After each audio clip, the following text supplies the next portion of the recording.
cold rain poured down the cracked sidewalks of East Haven, turning puddles into little mirrors that caught flashes of dim streetlights.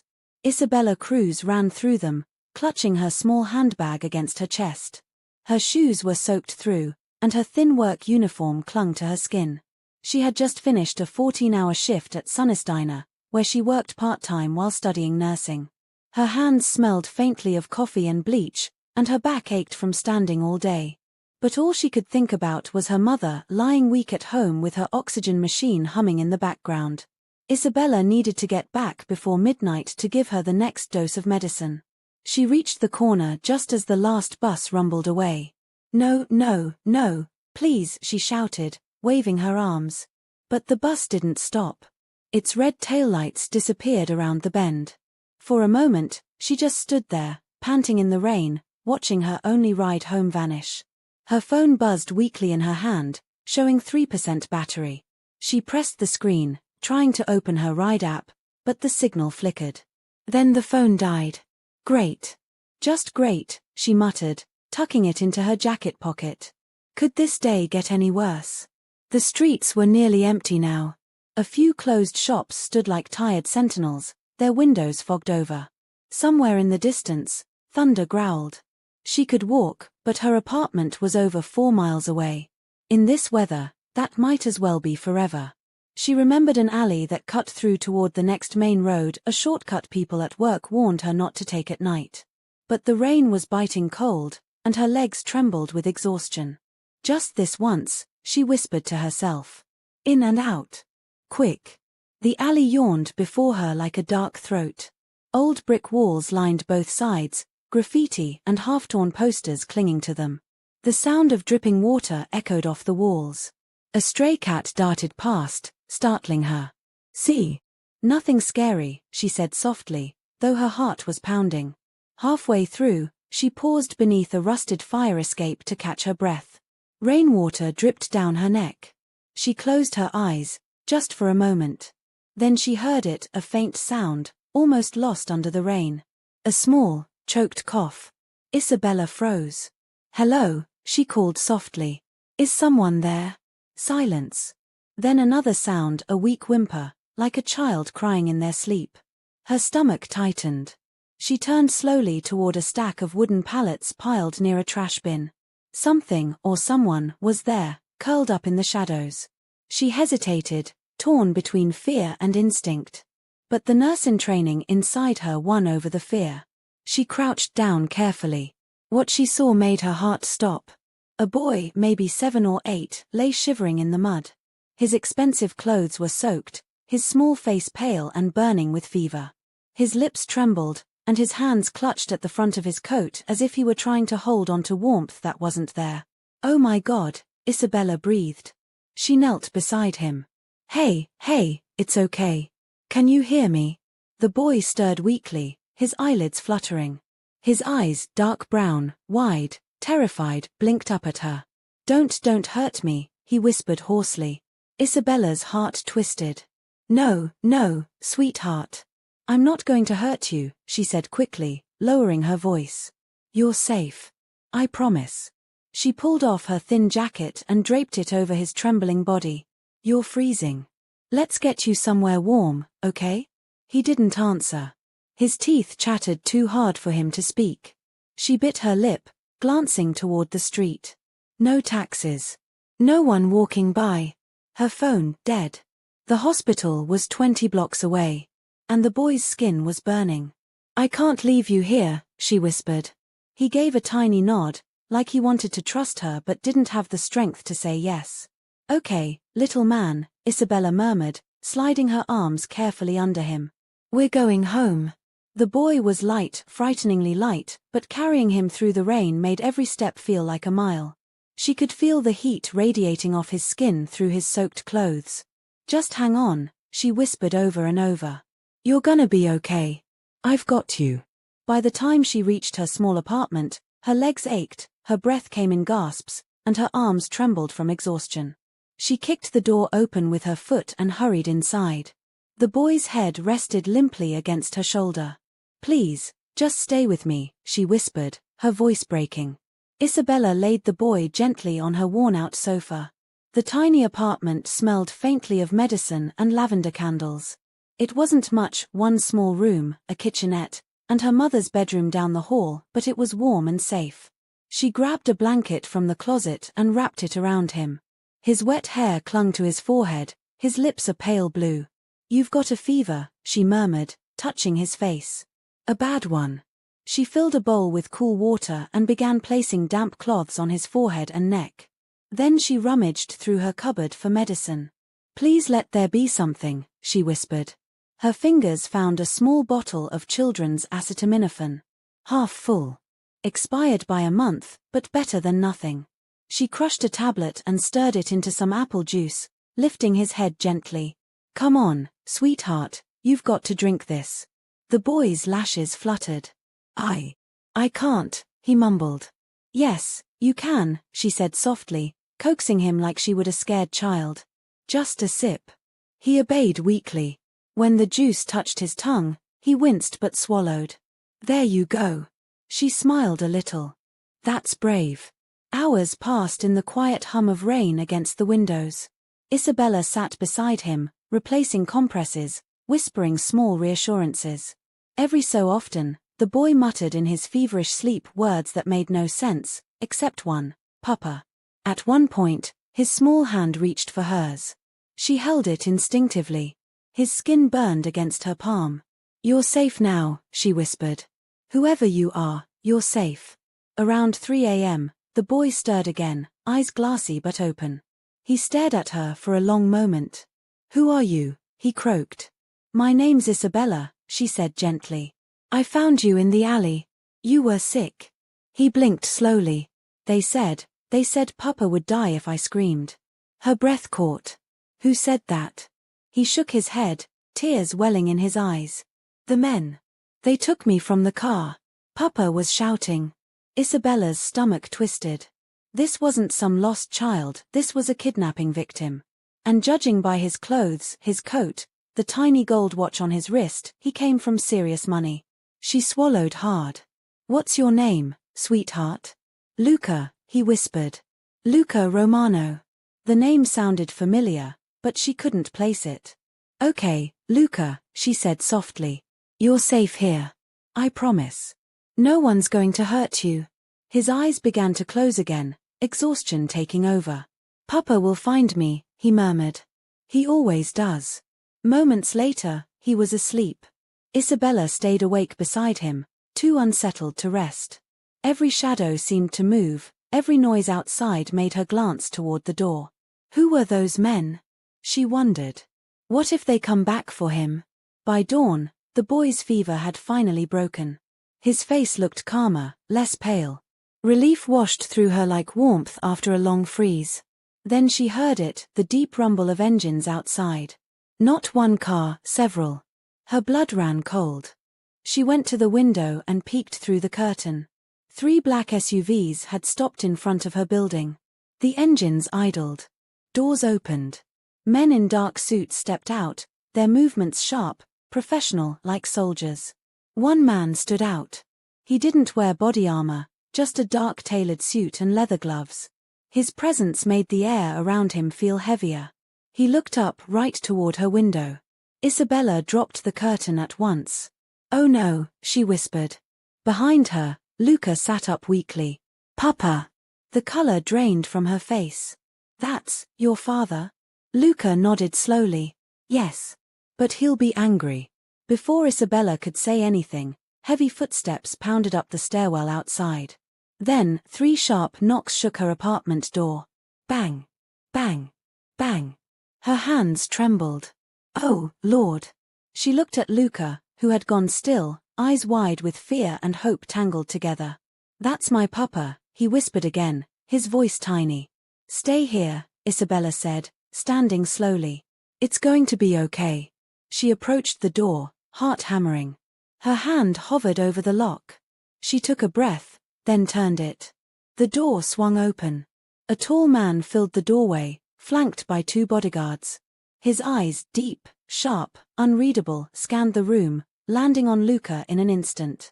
"Papa!" Luca cried out. The man strode past Isabella without a word and dropped to one knee beside his son.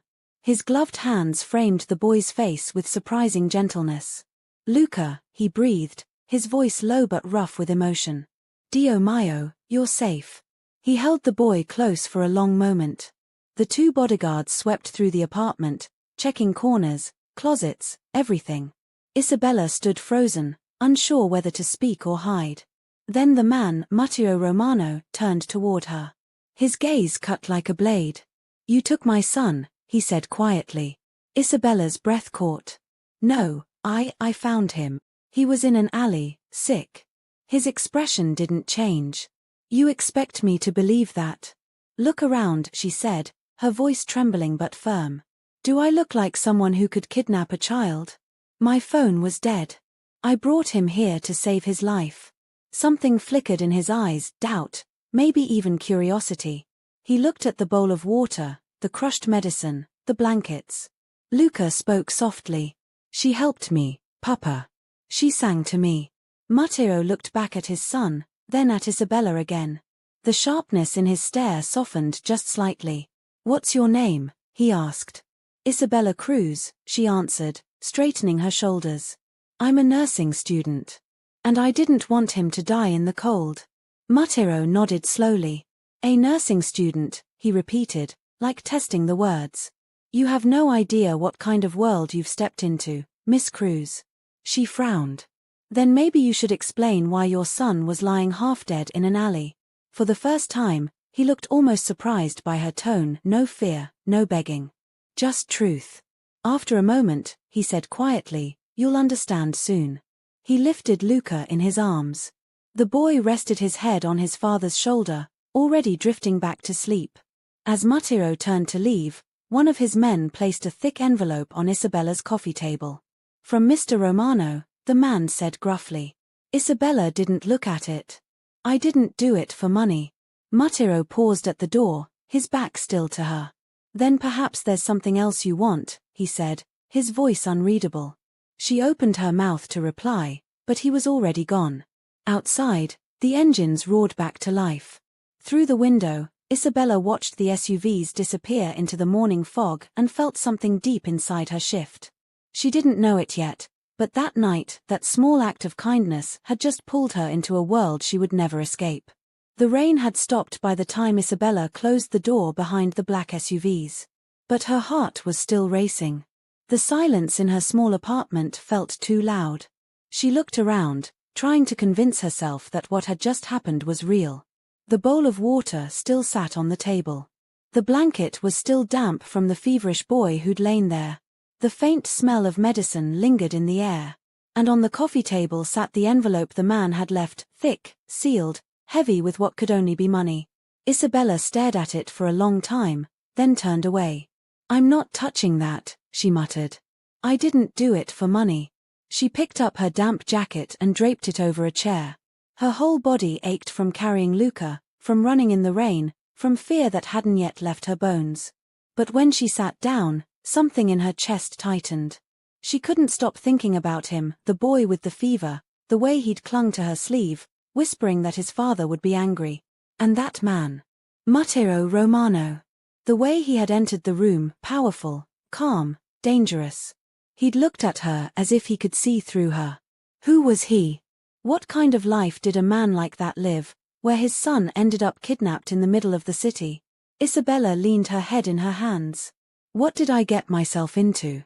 But deep down, she already knew that night wasn't something she could walk away from. She'd seen too much and somehow, she felt like the story wasn't finished. The next evening, after her shift at the diner, Isabella returned home to find a black car parked near her building. Her heart skipped a beat. For a moment, she thought it was the same type of car that had come for Luca. But this one was smaller, sleeker, expensive, yes, but not armored. She hesitated on the sidewalk, her keys tight in her fist. The window rolled down. "Miss Cruz," a deep voice called from inside. Her stomach dropped. "Who's asking?" The driver, a man in his 40s with grey at his temples, stepped out and offered a polite nod. "My name is Enzo. Mr. Romano asked me to deliver something." Isabella tensed. Tell Mr. Romano I don't want his money. Enzo didn't move. His tone remained calm, professional. He thought you might say that. He asked me to give you this instead. He held out a sealed envelope, thinner than the first one. Isabella hesitated, then took it. Inside was a short note, handwritten in dark ink. You saved my son's life. That is not a debt I ignore. I will send a car tomorrow morning at 8. You will come with us. You are safe. Emma. Isabella reread it twice, her hands trembling. Safe. The word didn't comfort her. It felt like a warning. Sleep didn't come easily that night. Every creak of the floorboards, every car passing by outside made her jolt awake. When morning came, she stood by the window, staring at the street below. Right on time, a black SUV stopped at the curb. Her first instinct was to run, to pretend she'd never received the note. But another thought stopped her. Luca. His fragile body. His small, scared voice whispering about bad men. She had promised him he was safe. If his father wanted to talk, maybe it was about Luca's recovery. Maybe it was closure. Just one meeting, she told herself, locking her door behind her. Then it's done. The car's interior smelled faintly of leather and cologne. Enzo sat in the driver's seat, silent, his eyes forward. No music, no small talk. The city rolled by in heavy morning fog. Where are we going? Isabella asked. Mr. Romano's residence, Enzo replied evenly. He wishes to speak with you personally. Residence, she echoed. You mean his house? Enzo's eyes flicked to the rearview mirror. Estate, he corrected softly. They drove for nearly an hour, leaving behind the narrow city streets for wider roads that curved up into the hills. Trees lined both sides. The fog thickened. When the car finally stopped, Isabella's breath caught. Before her stood enormous iron gates, taller than any she had ever seen. They opened silently as the SUV approached, revealing a long driveway lined with cypress trees. At the end of it rose a stone mansion, beautiful, but cold. Like something out of another world. As the car stopped before the main entrance, 2 men in black suits appeared. They didn't smile, but they weren't threatening either. They simply opened her door and gestured politely for her to step out. Her sneakers squeaked against the polished marble as she followed Enzo inside. The entrance hall was vast, echoing with the soft hum of hidden security cameras. Crystal chandeliers glowed above polished floors.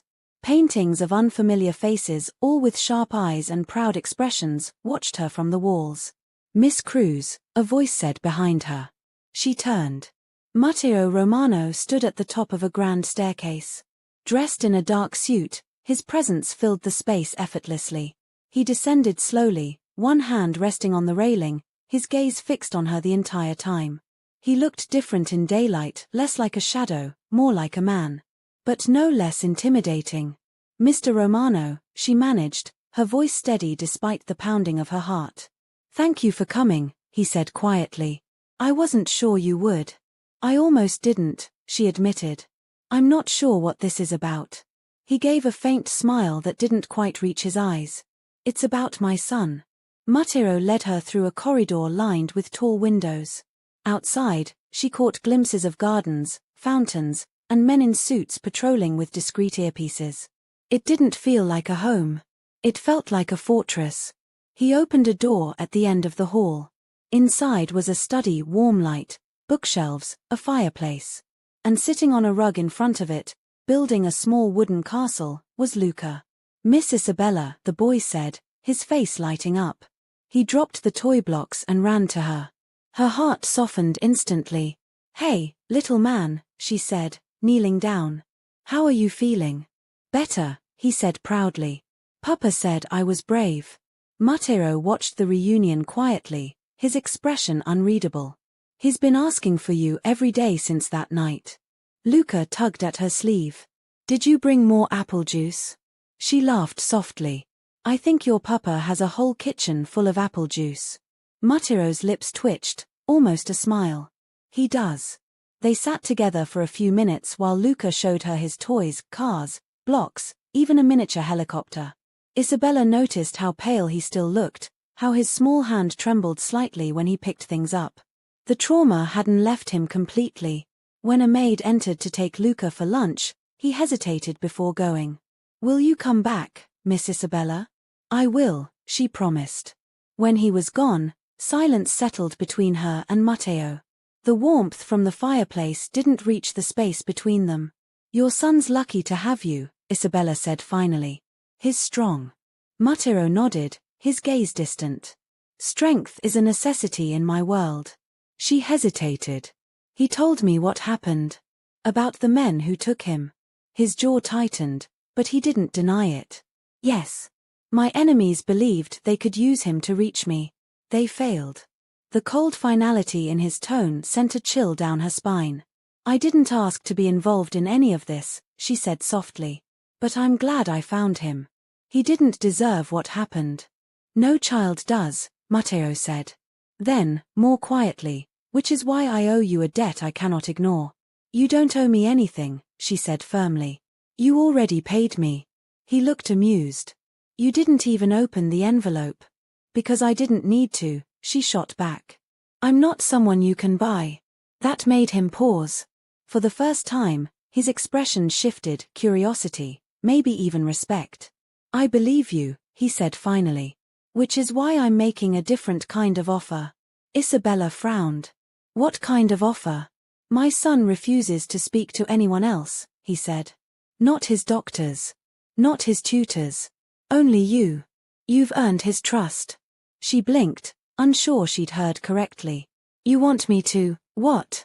Take care of him?" "Yes." Matteo's voice was calm, but it carried weight. "Be his nurse. His caretaker. His safety." Isabella stared at him. "I have a job," she said. "And classes. And my mother." He raised a hand gently. "All of that can be arranged.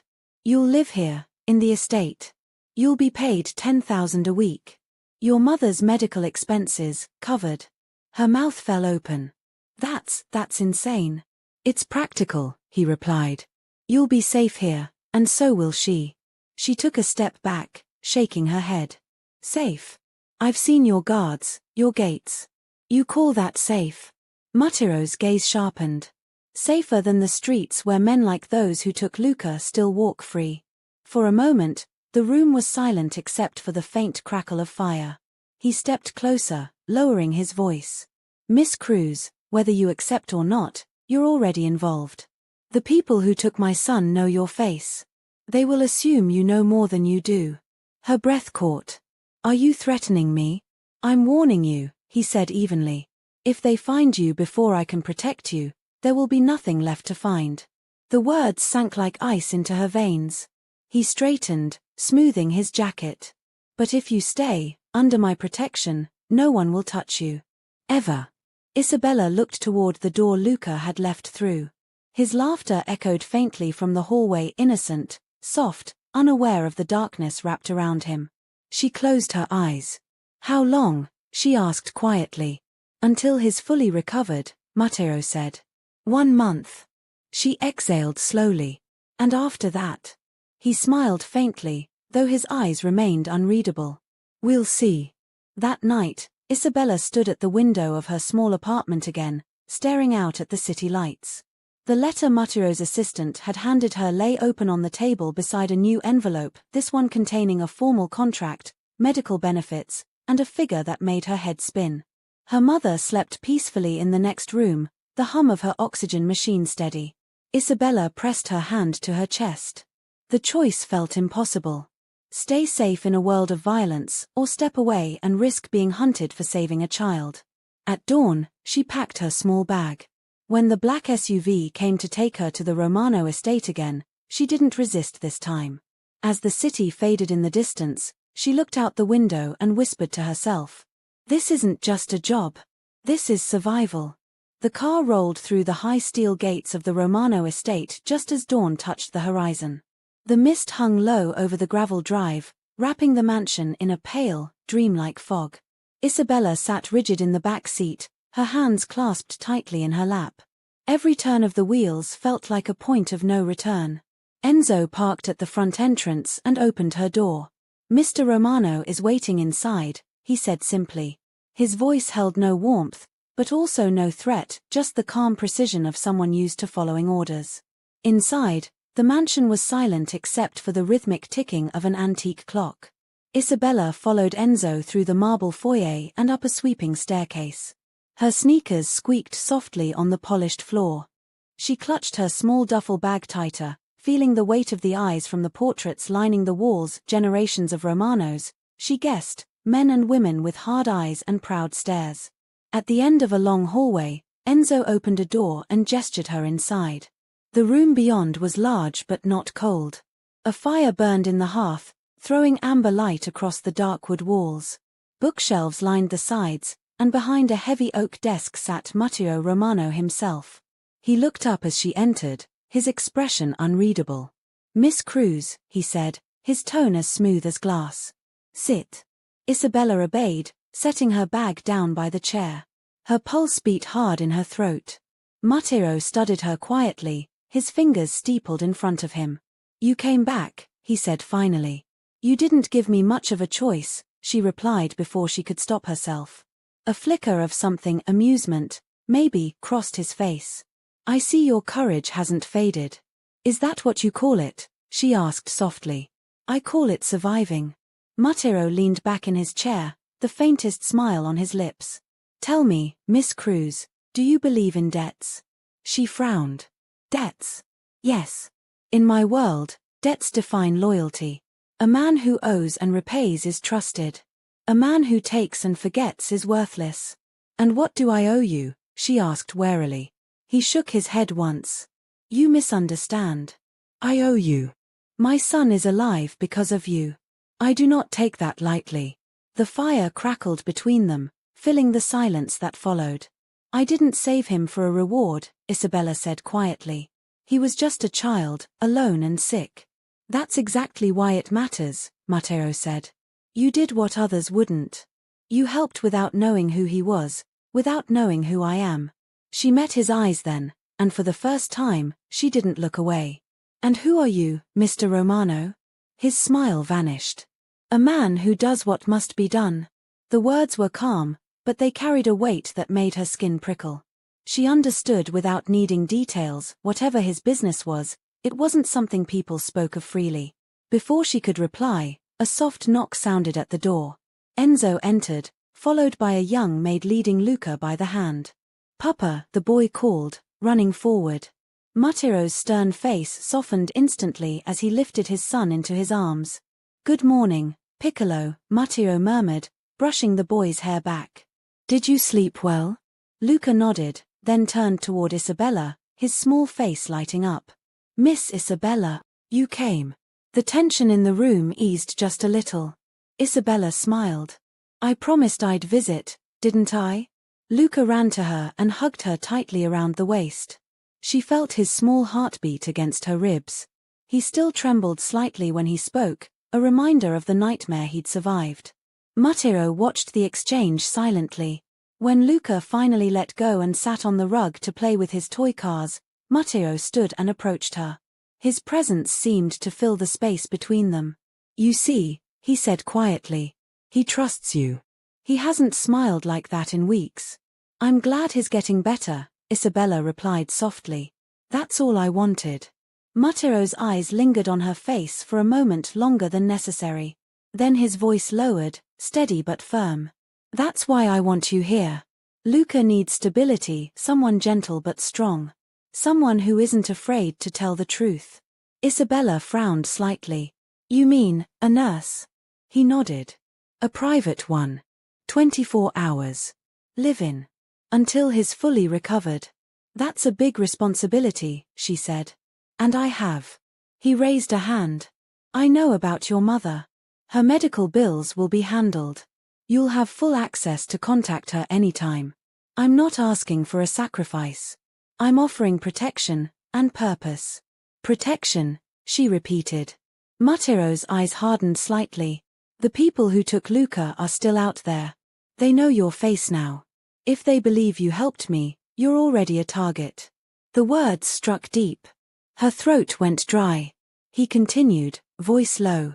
I don't say this to frighten you, Miss Cruz. I say it because it's true. Staying here keeps you safe. Leaving would make you vulnerable. So this is what, then, she asked quietly. A job offer or a warning? Both, Mateo said simply. The firelight reflected in his eyes, and for a moment Isabella couldn't decide if he was her savior or her captor. Isabella followed Mateo through the long corridors of the estate. They passed through wide rooms filled with quiet elegance, old paintings, marble statues, tall windows with velvet curtains. Servants moved silently, heads bowed as he passed. He stopped before a doorway that opened into a bright, spacious bedroom decorated in soft blues and creams. Toys filled one corner, and a massive window overlooked the gardens. This, Mateo said, will be Luca's main room. You'll be staying in the suite next to his. She glanced around. It was more luxurious than her entire apartment building. This is beautiful, she murmured. He nodded toward a smaller adjoining door. You'll have your own space, private bathroom, full access to the medical supplies downstairs. Anything you need, you'll have. Why me? She asked suddenly. You have money, connections, you could hire the best nurse in the city. He looked out the window, his reflection cold and distant. Because Luca won't trust anyone else. He hasn't spoken a word to his therapists. But he asks for you every night. That truth made her chest ache. She pictured his frightened eyes that night in the rain, his small hand gripping her sleeve. He just needs kindness, she said softly. Not guards with guns. Mateo turned back to her. And you think you can give him that? Yes, she said without hesitation. Because I care about him as a person, not as some heir. For the first time, something like approval flickered across Mateo's features. Then we understand each other. A maid appeared at the doorway. Mr. Romano, the doctor has arrived. Show him to the study, Mateo ordered, then to Isabella, you'll join us. You should hear the medical report. Downstairs, the estate doctor, a tall, silver-haired man named Dr. Whitaker, greeted her politely and began his report. The boy's recovery is steady, he said. No infection, no long-term effects from the fever. However, he's showing signs of anxiety, recurring nightmares, and mistrust of unfamiliar faces. Mateo's jaw tightened. Because he was taken from his family and nearly killed, he said sharply. What do you suggest I do? Send him to school with bodyguards? Whitaker hesitated, choosing his words carefully. He needs stability, Mr. Romano. A calm presence. Someone constant. Mateo's eyes shifted to Isabella. Exactly what I intend. The doctor inclined his head slightly, understanding. Then he may recover sooner than expected. When Whitaker left, Mateo remained silent for a long moment. Then he said, you begin today. Today, she repeated, startled. He looked at her steadily. The longer you wait, the greater the risk. What risk? She asked warily. Mateo moved to his desk and opened a drawer. He pulled out a small folder and slid it toward her. Inside were photos, grainy images of men in dark clothing, caught by security cameras. Some were in cars, others walking near city alleys. These are members of the Valente syndicate, he said quietly. They were behind Luca's abduction. They want my business, my influence, and they'll use anything, anyone, to get it. Isabella stared at the photographs, a chill crawling down her spine. You're saying they'd come after me? He nodded once. They already tried to find the nurse who treated him before we arrived that night. They think you know something. I don't, she said quickly. I don't even know who you really are. Mateo's gaze softened slightly, though his voice remained firm. I know. Which is why you'll stay here, under protection. He stepped closer, close enough that she could see the faint scar near his jawline, a thin, pale reminder of violence. I'm not your enemy, Miss Cruz. But understand this. Once you step into my world, there's no halfway. You're either protected, or exposed. Her pulse quickened. So if I say no? He looked at her for a long moment. Then I can't guarantee your safety beyond tonight. The words weren't shouted, not even spoken cruelly, but the meaning was absolute. Isabella turned toward the window, trying to steady her breathing. Outside, She could see the gardens bathed in morning sunlight, the fountains glimmering. It looked peaceful, but now she knew peace here was an illusion. After a long silence, she faced him again. "If I stay, I have conditions." Mutiro raised an eyebrow. "Conditions?" "I talk to my mother every day. You pay her bills directly, not through me. And if Luca's health improves, I leave when the month ends. No pressure, no threats." He studied her, as though measuring whether she truly understood what she was agreeing to. Then, slowly, he nodded. "Agreed." He extended his hand. She hesitated, then took it. His grip was firm, warm, but his eyes stayed cool, watching her reaction. "Welcome to the Romano estate," he said quietly. "From this moment, you are under my protection. And my rules." That evening, Isabella stood on the balcony outside her new room. The estate stretched below her like a kingdom. Security lights glowed along the walls, guards patrolled the edges of the property, and the city lay far beyond, silent and small. She thought of her old apartment, her job at the diner, her mother's soft smile before she left. Everything familiar was gone. In its place stood marble floors, locked doors, and a man whose power filled the air like electricity. Behind her, a small voice spoke. "Miss Isabella?" She turned. Luca stood in the doorway in his pajamas, clutching a stuffed bear. "Can't sleep?" she asked gently. He shook his head. "I keep seeing the bad men." She knelt beside him and smoothed his hair. "They can't get you here," she said softly. "You're safe. I promise." He looked up at her, eyes big and scared. "Will you stay?" She smiled faintly. "Yes, Luca. I'll stay." He hugged her tight before running back to his room. She watched him go, her heart heavy with both fear and something else, resolve. Inside this mansion of secrets and danger, she had found one thing worth fighting for, the small boy who trusted her without question. And somewhere behind the closed doors of his study, Mutiro Romano watched her through the security screens, his expression unreadable. "Brave girl," he murmured under his breath. "You have no idea what you've stepped into." Isabella awoke to soft sunlight filtering through the tall curtains. For a moment, she forgot where she was. The sheets beneath her were smooth silk, the air faintly scented with jasmine. Then she remembered the mansion, the guards, Mutiro Romano, and the small boy sleeping in the room next door. A quiet knock at her door pulled her from her thoughts. A woman in a neat black uniform stepped in carrying a tray. "Good morning, Miss Cruz. I'm Sophia. Mr. Romano asked me to bring your breakfast." "Thank you," Isabella said, sitting up. The smell of coffee and warm bread filled the air. It was the kind of breakfast she hadn't had in years, rich, carefully prepared, too beautiful to eat. Sophia placed the tray on the table by the window. "Mr. Romano wanted to inform you that Luca's tutor will arrive at 10. The doctor is due at noon. Lunch will be at 1. Security may accompany you if you leave the East Wing." Isabella blinked. "Security? You mean I can't walk around alone?" Sophia hesitated, lowering her voice. "It's for your safety, miss. There are still threats outside. Inside these walls, nothing happens without Mr. Romano's knowledge." When Sophia left, Isabella sat in silence, her appetite gone. She moved to the window and pulled the curtain aside.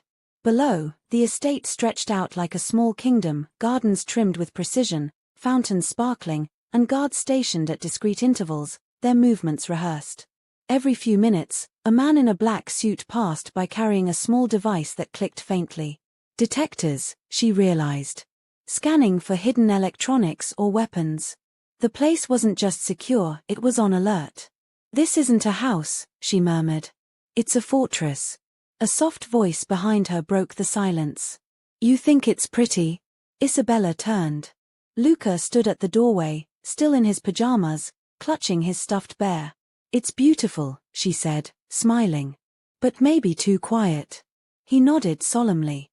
"Papa says quiet means safe. But sometimes I think it means lonely." Her heart softened.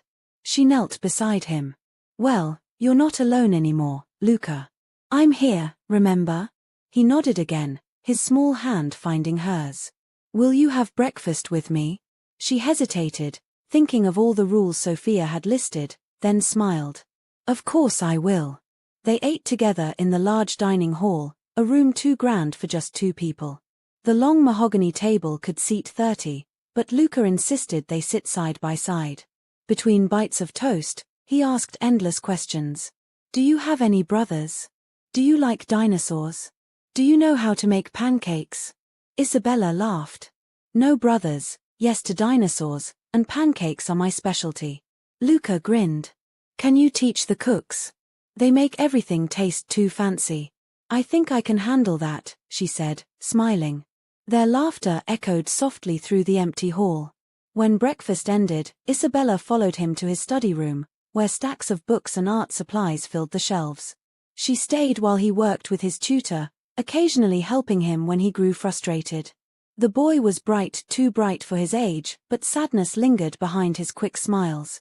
Around midday, she noticed movement in the garden below. 2 guards walked quickly, talking in low voices. One pointed toward the perimeter fence. Isabella felt a flicker of unease. Later, as she prepared Luca's medicine, she found Sophia again in the hallway. Is everything all right outside? Isabella asked. The guards seem tense.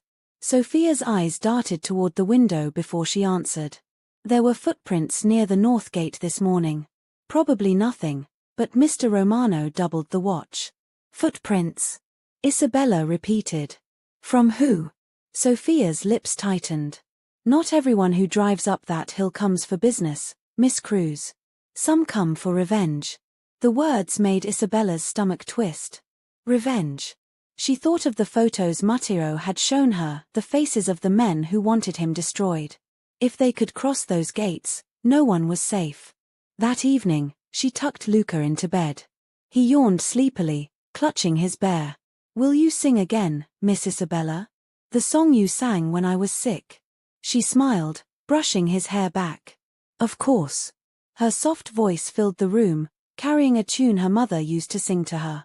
When Luca's breathing steadied into sleep, she turned to leave and found Matteo standing in the doorway. He was leaning lightly against the frame, his suit jacket undone, the usual tension in his shoulders softened.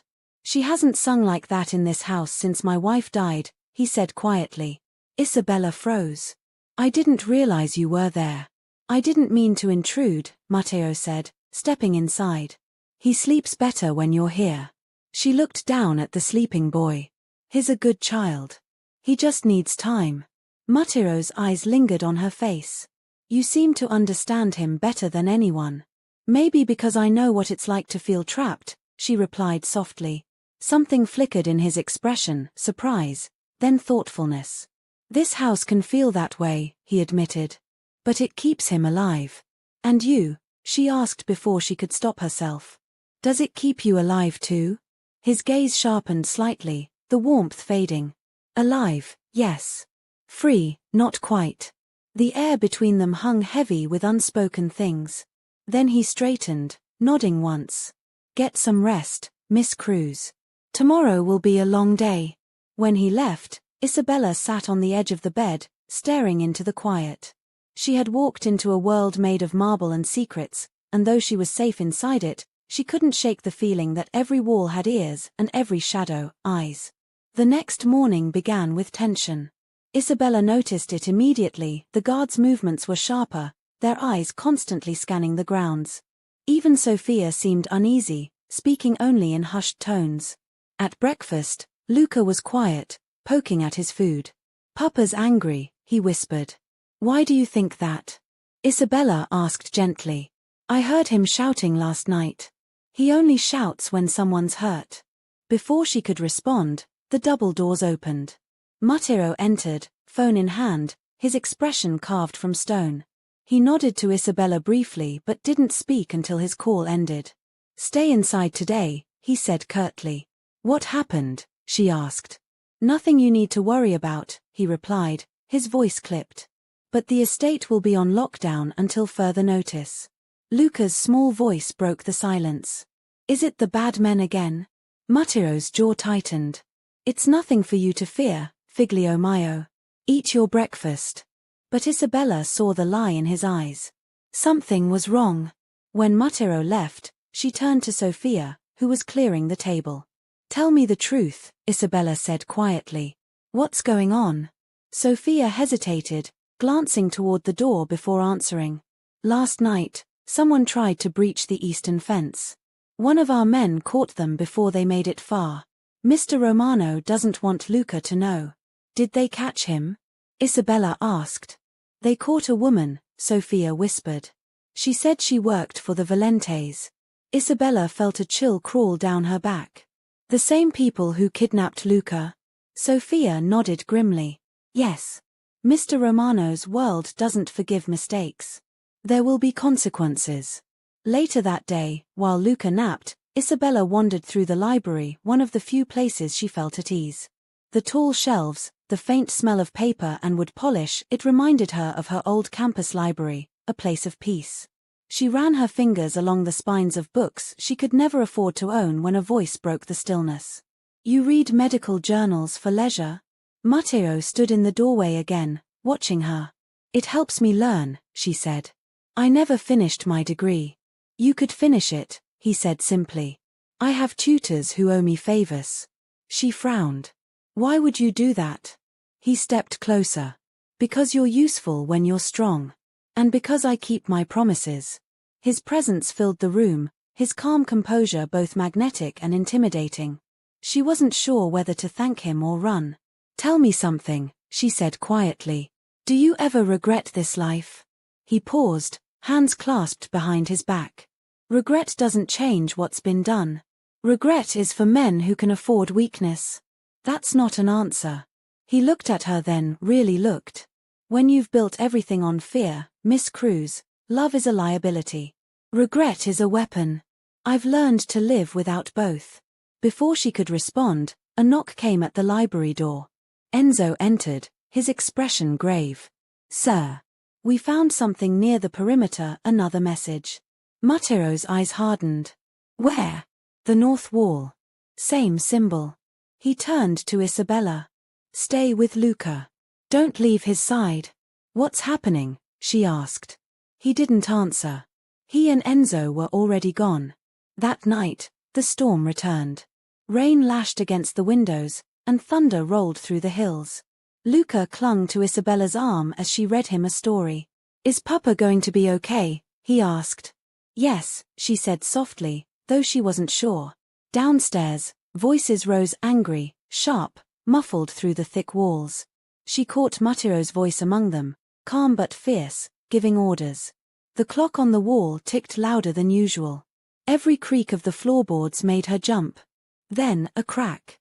A faint sound from somewhere outside the window. Isabella moved to the curtains, her breath shallow. The rain blurred her view, but for a split second, she saw it, movement near the fence. A shadow. Then another. She grabbed her phone and called downstairs, but the line was busy. Her heartbeat thundered in her ears. She turned back to Luca.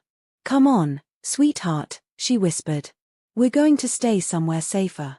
She lifted him from the bed and carried him toward the door. The hallway lights flickered once, then steadied. As they reached the stairs, a voice echoed from below. "Miss Cruz." It was Enzo, breathless. "Stay upstairs. They're testing the perimeter again." Gunfire cracked outside, distant but unmistakable. Luca whimpered and buried his face against her shoulder. Isabella held him tighter, whispering, "It's okay. You're safe. I've got you." Within moments, armed guards swept through the halls, their footsteps thundering. The chaos outside grew louder, closer. Then, just as suddenly, silence fell. Minutes later, Mateo appeared at the foot of the stairs, rain streaking his face, his black suit damp but immaculate. His eyes met hers. "It's over," he said quietly. She wanted to believe him, but something in his gaze told her this was only the beginning. That night, after Luca finally slept, Isabella stood at her window again, watching the lights along the perimeter flicker back to normal. Mateo walked below with Enzo, their voices too low to hear. When he looked up and saw her, he paused. For a long moment, neither moved. Then he nodded once, a silent message she couldn't quite read. She closed the curtains slowly, her heart heavy. This world was dangerous, Yes, but what frightened her most wasn't the gunfire or the shadows beyond the fence. It was the man who ruled them all, the one whose voice could silence an army and whose eyes seemed to see straight through her. And though she would never admit it aloud, part of her was no longer afraid of him. Part of her wanted to understand him. The next few days blurred into one long rhythm of routine and quiet tension. The guards changed shifts like clockwork. Every meal arrived on time. Every hallway gleamed under polished chandeliers. On the surface, the Romano estate seemed perfect. But beneath the calm, Isabella could sense the strain like glass stretched too thin. Luca's fever was gone, but the nightmares had not left him. Some nights, he would bolt upright in bed, drenched in sweat, crying out for his father. Other times, he wouldn't wake, he'd just whimper softly, clutching his bear, whispering, "Don't take me again." Each time, Isabella was there before the guards could reach the door. She would sit by his bed, take his trembling hand, and whisper gently until the tension in his small body eased. On the third night, as rain whispered against the windows, Luca stirred again, mumbling words that made her chest ache. "They said Papa would die if I screamed." Isabella brushed the hair from his forehead. "You don't have to be afraid anymore, Luca. You're safe here." He blinked his sleepy eyes open. "You promise?" "I promise."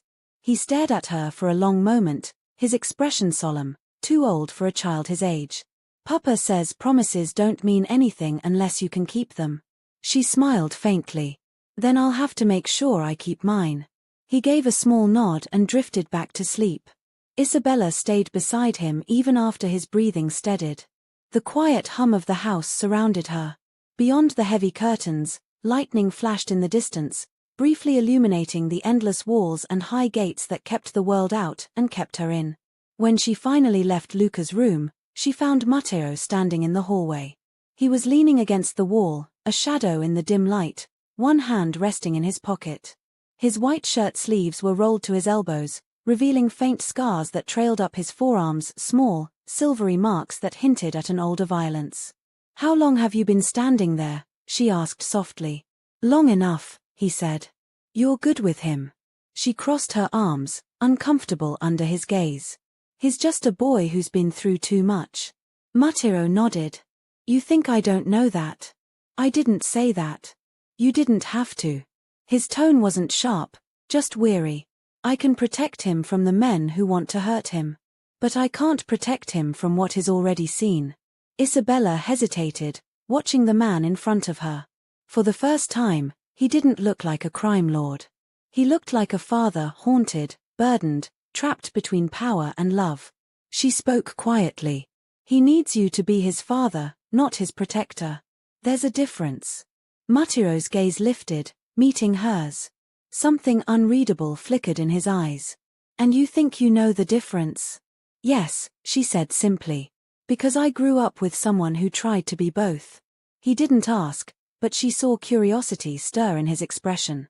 "My mother worked 2 jobs, Isabella continued. She thought protecting me meant shutting the world out. But love, real love, isn't about hiding.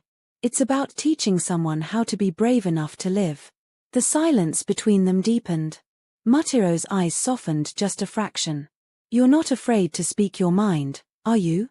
"No," she said, meeting his gaze steadily. "Not anymore." A faint smile ghosted across his lips. "Good. My son needs someone who isn't afraid." He turned and walked down the hall. "You should rest," he said over his shoulder. "Tomorrow will be busy." As his footsteps faded, Isabella stood alone, realizing how strange this new life had become, how she was starting to see the humanity inside a man everyone else seemed to fear. The next morning, the house buzzed with activity. The doctor arrived early, along with 2 tutors. Luca spent hours doing lessons, and when he grew restless, Isabella took him to the garden for fresh air. The sun was bright, glinting off the stone fountains and wet leaves. It should have felt peaceful, but even here, there were eyes everywhere, guards stationed at every corner, drones circling silently overhead. Luca knelt by a patch of flowers, tracing petals with his fingers. "Papa says these are Mama's favorites," he said softly. "Roses." Isabella crouched beside him. She must have loved this garden. He nodded. "I don't remember her much. Just her voice. She used to sing. What did she sing? He thought for a moment, then hummed a faint tune, familiar, gentle. Isabella froze. It was the same melody she had sung to him when he was feverish. Her breath caught. Who taught you that? Papa, Luca said. He said it helps me sleep. Something warm and heavy filled her chest. Matteo, cold, unyielding Matteo, had remembered a lullaby. A song once sung by the woman he loved. A piece of softness he didn't show the world. Isabella brushed a leaf from Luca's shoulder and smiled. That's a beautiful song, Luca. That night, as she wrote in her small notebook, she heard faint footsteps outside her room. She peeked through the slightly open door. Matteo was there again, checking Luca's door quietly before disappearing down the hall. She closed her notebook and sat back on the bed. Something in her had shifted since arriving here. Fear had turned into curiosity, and curiosity into something harder to name. What kind of man was Matteo Romano when the guards weren't watching? The attack came on a morning that began too quietly. The sky was grey, the air heavy. Even the guards seemed uneasy. Isabella felt it first, the kind of stillness that comes before a storm. She was helping Luca draw when a new maid entered the room carrying a tray of tea. Isabella hadn't seen her before. Her uniform was spotless, her movements graceful, precise. Breakfast for Miss Cruz and young Master Luca, the maid said with a polite smile. Her accent was faint Eastern European, maybe, but her eyes were too sharp, too focused. Thank you, Isabella said cautiously. You're new? Yes, miss. First day. Isabella nodded but didn't smile. Something about the woman's tone felt rehearsed. Luca reached for a cup of juice on the tray. The maid smiled again. Careful, young master, it's still warm. Isabella's instincts flared. She reached out quickly. I'll take that. The maid hesitated. Just for a second, but long enough. Isabella noticed the faint glint of something metallic near the woman's wrist, a bracelet. No. A syringe. Her breath caught. Without thinking, she slammed her hand into the tray, sending cups crashing to the floor. The maid stepped back in surprise, but Isabella was already moving. She grabbed Luca by the arm and pulled him behind her. What are you doing? The woman hissed, her voice dropping its polite tone. Get out, Isabella said sharply, her heart hammering. Now. The maid's hand twitched toward her pocket. Isabella lunged forward, grabbing her wrist. The syringe clattered to the ground, the liquid inside glinting amber. The woman hissed something in another language and struck Isabella across the jaw. Pain shot through her face. She stumbled but didn't let go. Luca screamed. Guards burst through the door seconds later, weapons drawn. The maid twisted, trying to break free, but Isabella held fast, shouting, she's armed. She tried to poison him.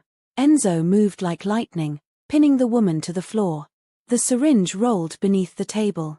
Matteo appeared a heartbeat later, his expression unreadable until he saw the weapon.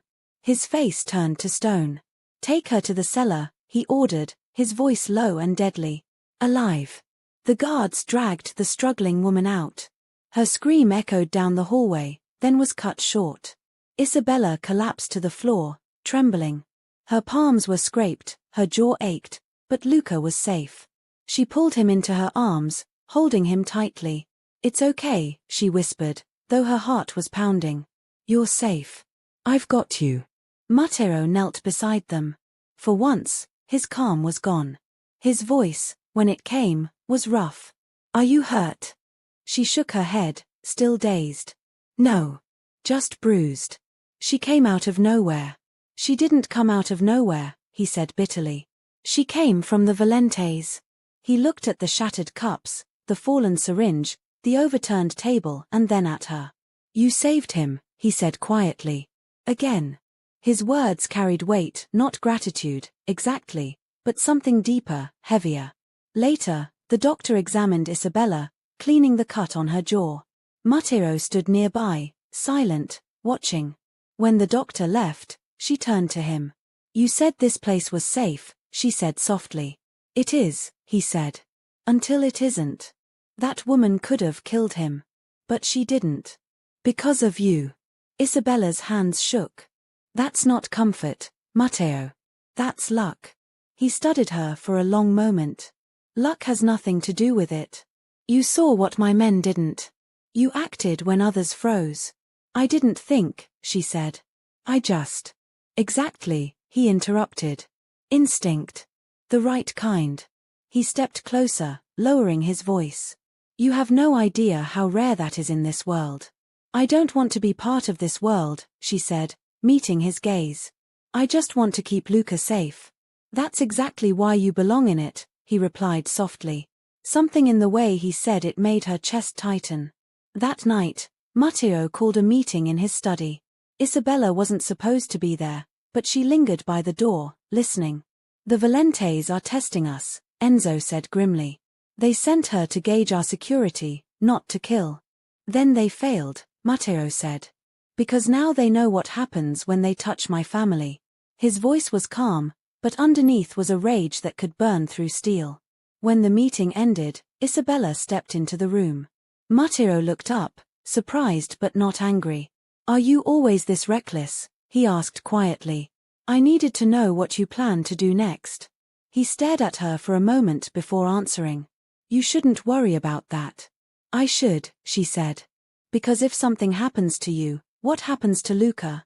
He needs more than guards, he needs peace. Matteo's jaw tightened.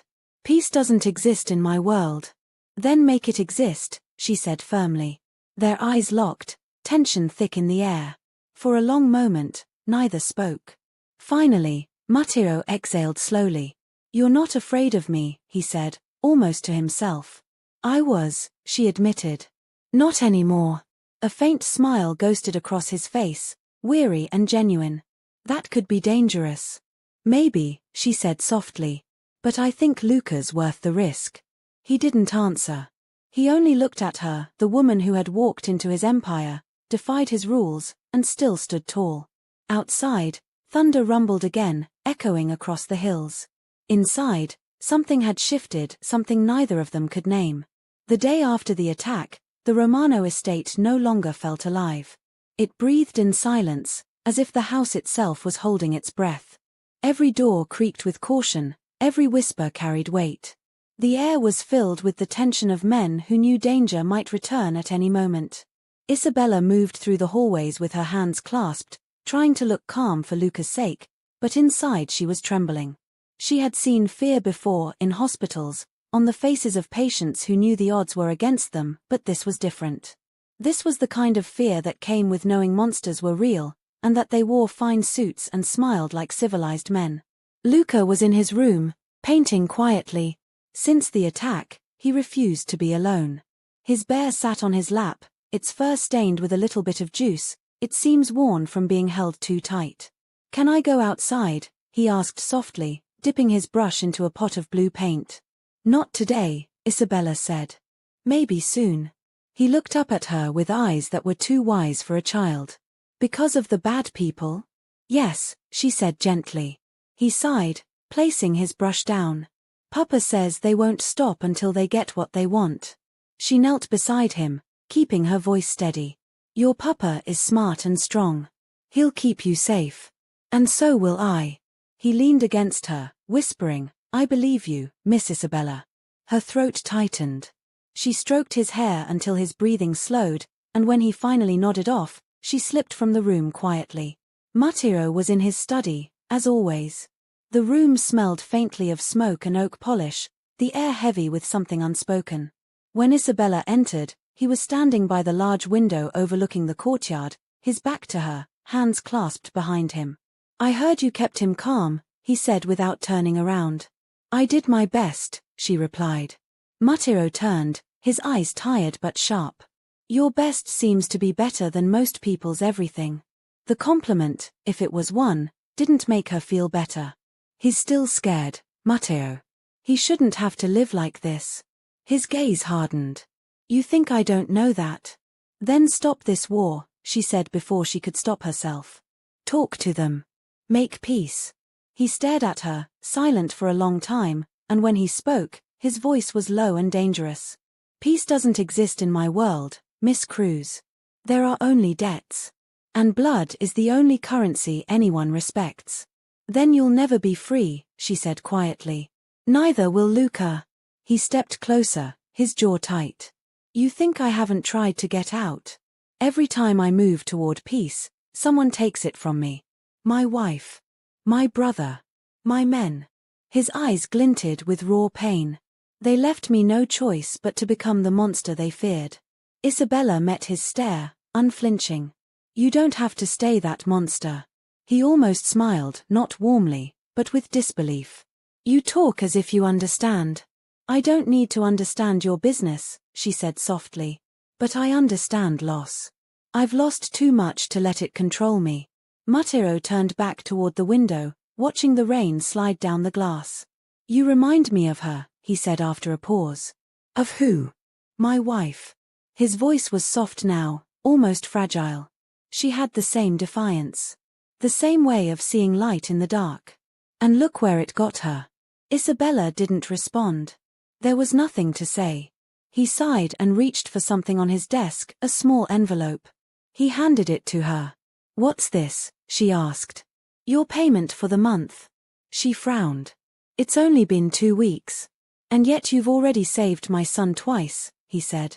That's worth more than any contract. She didn't move to take it.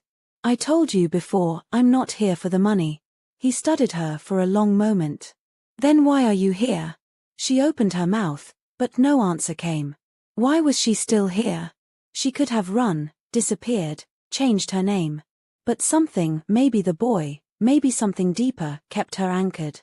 Finally, she said softly, because he trusts me. And I won't abandon him. Matero's expression softened, but only slightly. Then we're both bound by the same chains. He set the envelope down. Keep it. You might need it one day. As she turned to leave, he added quietly, You've proven your courage, Isabella. But courage in this house can get you killed. That night, she couldn't sleep. She sat by her window, watching lightning flicker across the horizon. The mansion's lights glowed faintly against the storm, a small island in a sea of darkness. Somewhere below, men moved like ghosts, their rifles glinting under flashes of light. She thought about Matero's words about debts, about blood, about monsters. Was it possible for someone like him to change? Could he ever let go of his empire for the sake of peace? Her thoughts were interrupted by a soft knock. When she opened the door, Luca stood there, his bear clutched tight, tears streaming down his cheeks. Another bad dream? She asked gently. He nodded, trembling. They said they were coming again. She knelt and pulled him into her arms. It was just a dream, sweetheart. No one's coming. I promise. He buried his face in her shoulder. Will you stay with me? Of course. That night, she slept in the chair by his bed, her hand resting lightly on his blanket. Outside, the storm raged on. In the early hours before dawn, Mateo stood in the hallway outside Luca's door, watching through the half-open doorway. Luca slept peacefully. Isabella's head had fallen to one side, strands of hair spilling over her shoulder. In the dim light, she looked like a guardian angel, one who didn't know she'd wandered into hell. For the first time in years, Mateo felt something stir, something that wasn't anger or calculation. Gratitude, perhaps. Maybe even longing. He closed the door quietly and walked away before he could think too much about it. The next morning, the storm was gone, but the air was heavy with aftermath. Downstairs, Mateo met with Enzo in the library. Isabella came in halfway through by accident, she'd been looking for medical supplies. When they saw her, both men went silent. I'm sorry, she said quickly. I didn't mean to interrupt. You're fine, Mateo said, his tone softer than usual. We were discussing business. Enzo gave her a polite nod before leaving, closing the door behind him. What kind of business? She asked. Mateo smirked faintly. The kind that would make you sleep less peacefully. I already don't sleep peacefully, she said dryly. He leaned against his desk, folding his arms. Then you should be careful what you ask for. She met his gaze evenly. I just want to know the truth. He was silent for a long moment, then said, The truth is simple. The Valentes are bleeding. Last night, one of their lieutenants turned on them. They're panicking. And you're happy about that? She asked. I'm alive because they fear me, Matteo replied. If they stop fearing me, they'll kill everyone under this roof. She studied him, realizing there was exhaustion behind his strength. That's no way to live. It's the only way I know. They stood in silence for a moment. Then, suddenly, he asked, do you still think I can be something else? Yes, she said without hesitation. He laughed softly, shaking his head. You have too much faith for someone who's seen what I've done. Faith doesn't mean blindness, she said quietly. It means believing there's something better under all the damage. For a moment, he didn't move. Then he stepped closer, close enough that she could smell the faint trace of his cologne, smoke and cedar. You really believe that, don't you? Yes, she said. He reached up and brushed his fingers against a loose strand of her hair, his touch almost hesitant. No one's looked at me that way in a long time. Her breath caught. Maybe they should start. He dropped his hand, stepping back, the wall of control returning instantly. Be careful, Isabella. This world destroys everything it touches, even the things that try to heal it. That afternoon, she found herself in the garden with Luca again. The boy was laughing this time, chasing butterflies between the rose bushes. It was the first real laughter she'd heard from him since his kidnapping. Matteo watched from the terrace, his hands in his pockets, a rare smile touching his face. For a fleeting second, the mansion didn't feel like a prison. It felt like a home. But peace never lasted long in Matteo Romano's world. That evening, while Isabella prepared Luca for bed, Enzo entered quietly, his face pale. Sir, he said to Matteo, who stood near the fireplace. We found something. What? A message. Enzo handed him a small black envelope. Matteo opened it and read silently.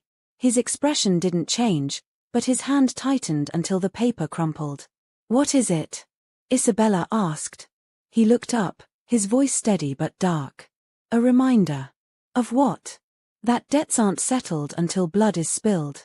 Isabella's stomach turned cold. They're still coming, aren't they? He nodded once. And they won't stop until one of us is gone. She stepped closer, her voice trembling but firm. Then let me help. He looked at her, startled. Help? This isn't your fight. It became my fight the moment I carried Luca out of that alley, she said. You can't do this alone, Matteo. You'll destroy yourself.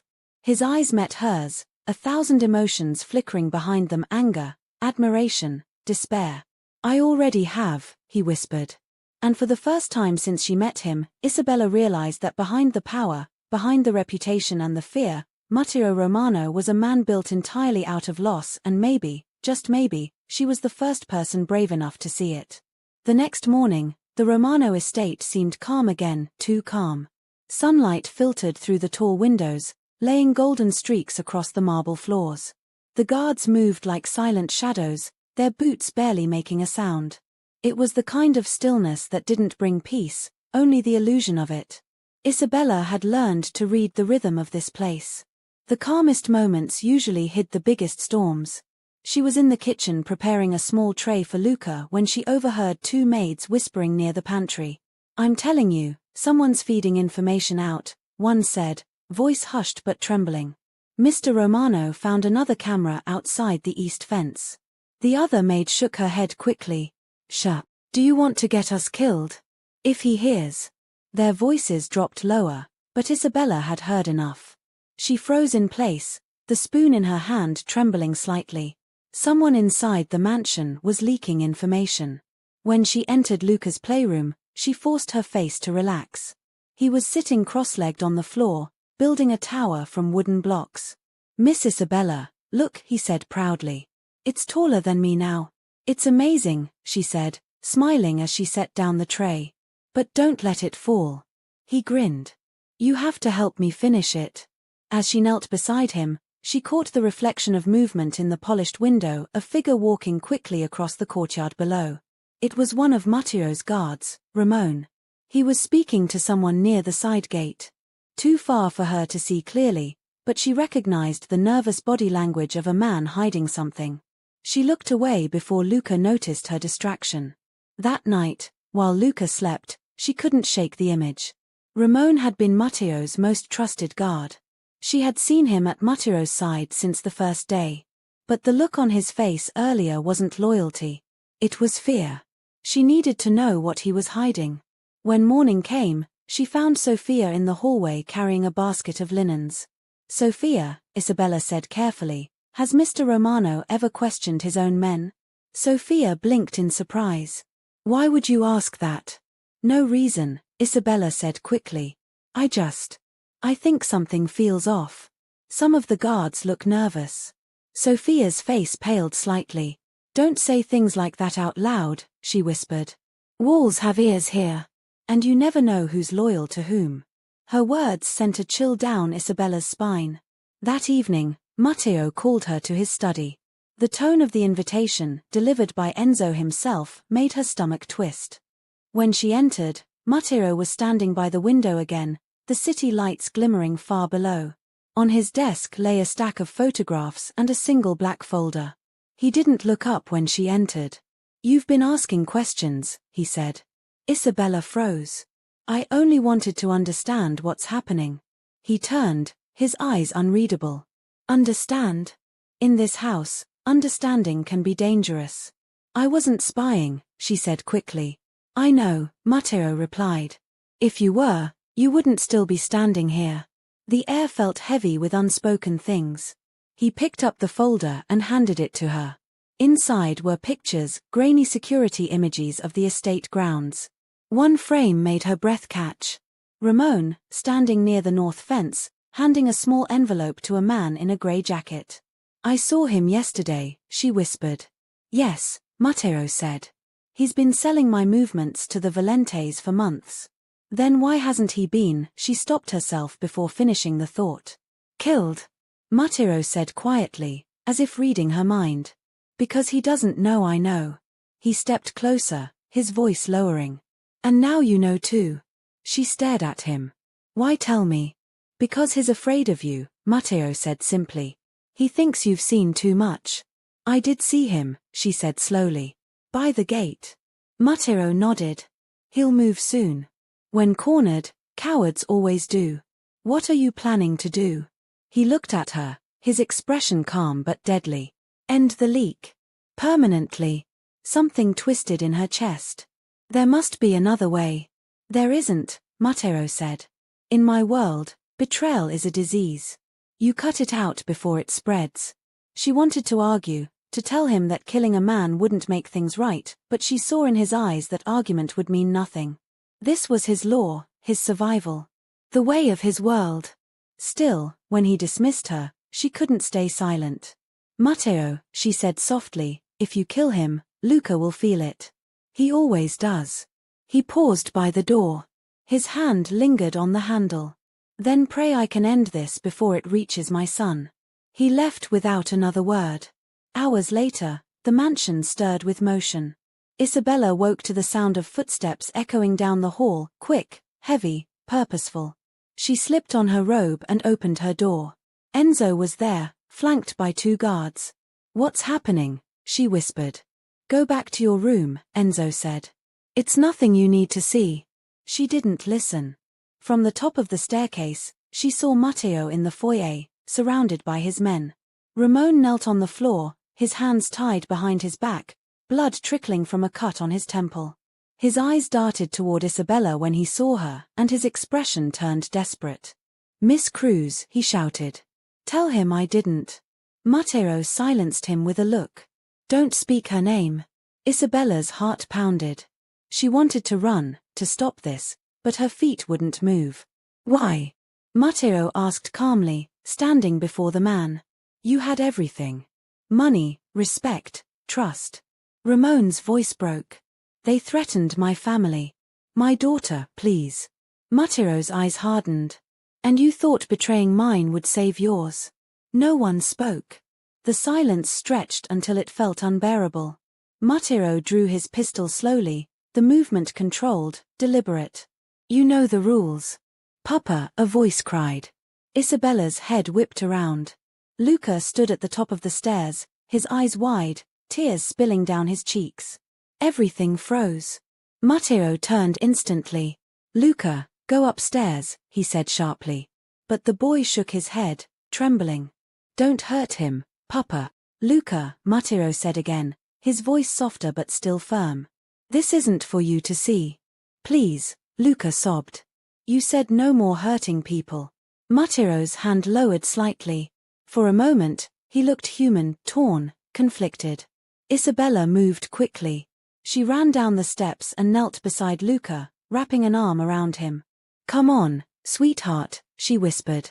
Let's go. The boy buried his face in her shoulder, still crying. She looked up at Matteo. Their eyes met across the room.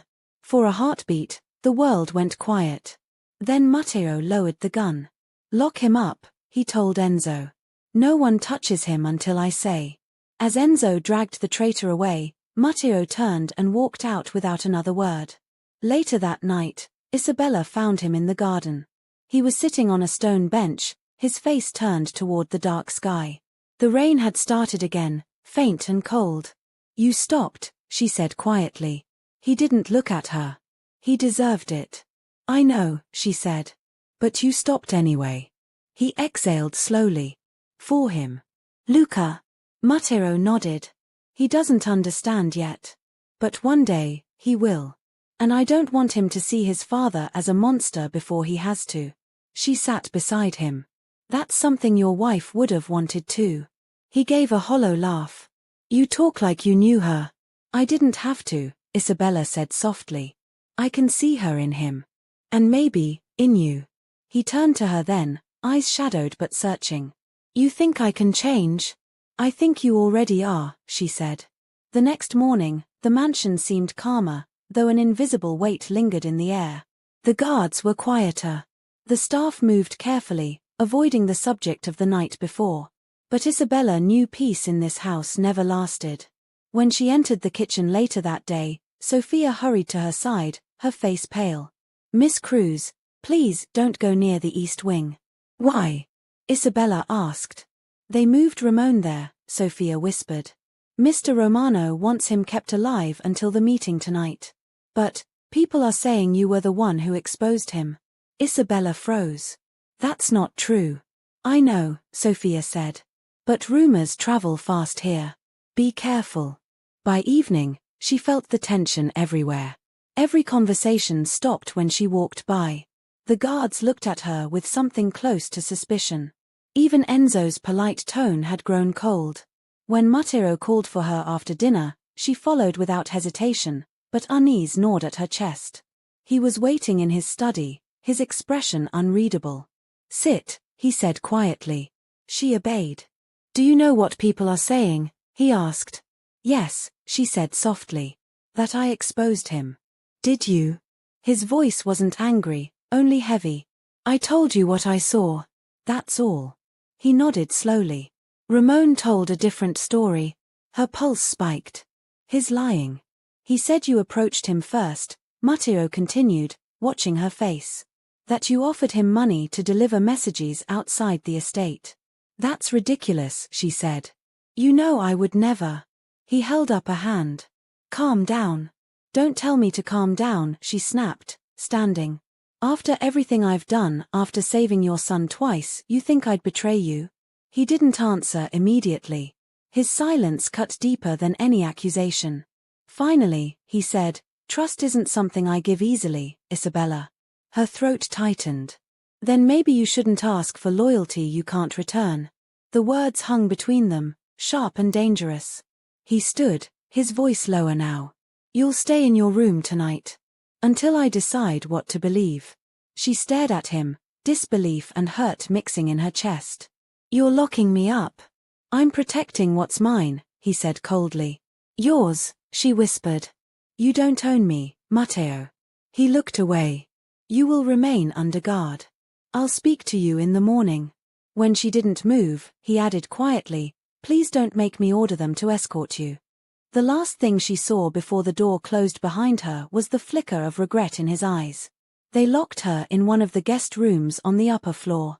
It wasn't a prison, but it felt like one. She paced the floor, fury and betrayal burning in her chest. How could he believe she would betray him? After everything, hours passed. Outside, thunder rolled. At some point, exhaustion pulled her to the couch, where she dozed uneasily. A noise woke her, the sound of footsteps outside her door. She sat up quickly. The handle turned, and a figure slipped inside. Enzo. He closed the door behind him quietly. You need to come with me. What? She whispered. Where? There's been an attack, he said. The Valentes found our location. The East Wing's under fire. Isabella's stomach dropped. Luca. He's safe for now, Enzo said. Matteo sent me to get you. She followed him down the corridor. The air smelled of smoke. Distant gunfire echoed from below. When they reached the foyer, chaos exploded around them, guards shouting orders, the crack of bullets outside, flashes of light through the windows. Matteo was near the front entrance, gun in hand, shouting commands. When he saw Isabella, his eyes widened with something between relief and guilt. Get her to the cellar, he barked to Enzo. No, Isabella said, shaking her head. Where's Luca? Upstairs, Matteo said.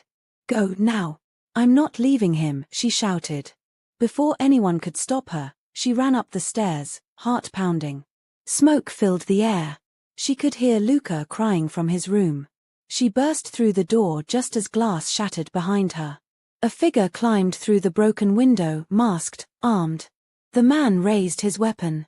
Don't move, he snarled. Isabella threw herself forward, grabbing Luca and pulling him behind the bed. The shot cracked, wood splintered. Pain seared her shoulder. She ignored it, shielding Luca with her body. Then another gun fired from the doorway. The intruder fell. Matteo stood there, eyes blazing, smoke curling from the barrel of his pistol. He rushed to them, dropping to his knees. Are you hurt? I'm fine, she gasped, clutching her bleeding arm. Just a scratch. He tore a strip from his sleeve and pressed it against the wound. His hands trembled not from fear, but something deeper. I should have trusted you, he said hoarsely. I was wrong. Luca clung to Isabella, sobbing. Papa, make it stop. Matteo pulled them both close. It's over, he said. I swear, it's over. But even as he said it, distant gunfire echoed again, reminding them all that peace in their world was never more than a fragile breath away. The smoke lingered long after the last shot was fired. The once silent Romano mansion was now scarred by chaos, broken glass glittered on the floor, a chandelier had fallen from the ceiling, and the air smelled of gunpowder and blood. The storm outside had passed, leaving behind a bruised grey dawn that seeped through the shattered windows. Isabella sat on the floor of Luca's room, holding him close as medics tended to her shoulder. The wound wasn't deep, but the sting of betrayal and fear cut far deeper. Luca trembled in her arms, his face buried against her chest. It's over, sweetheart, she whispered, though her voice wavered. You're safe now. He didn't respond. He just held tighter. Matteo stood a few feet away, his shirt bloodstained, his jaw tight, his eyes burning with the kind of fury that made the air feel heavier. Around him, his men moved quickly, dragging the bodies of the attackers away, checking the windows, barking clipped orders. Enzo approached, his arm bleeding from a graze. We counted 8 intruders, he said. 4 dead, 2 captured, 2 escaped through the forest. Matteo's voice was quiet, deadly calm. And the inside man? Gone, Enzo said grimly. Ramon broke out during the fight. He didn't run alone. Matteo's eyes darkened. He won't get far. He turned then, looking at Isabella. For a moment, all the weight in his body seemed to settle in his eyes. You should have stayed in the cellar. Her head snapped up. If I had, your son would be dead. The room fell silent. Even Enzo looked away. Matteo exhaled slowly, the anger leaving him in one long breath. You're right, he said finally, his tone lower. You saved him. Again. She didn't answer. Her arms were wrapped protectively around Luca, who still shook with quiet sobs. Matteo took a step closer, then knelt beside them. Luca, he said gently. It's all right now.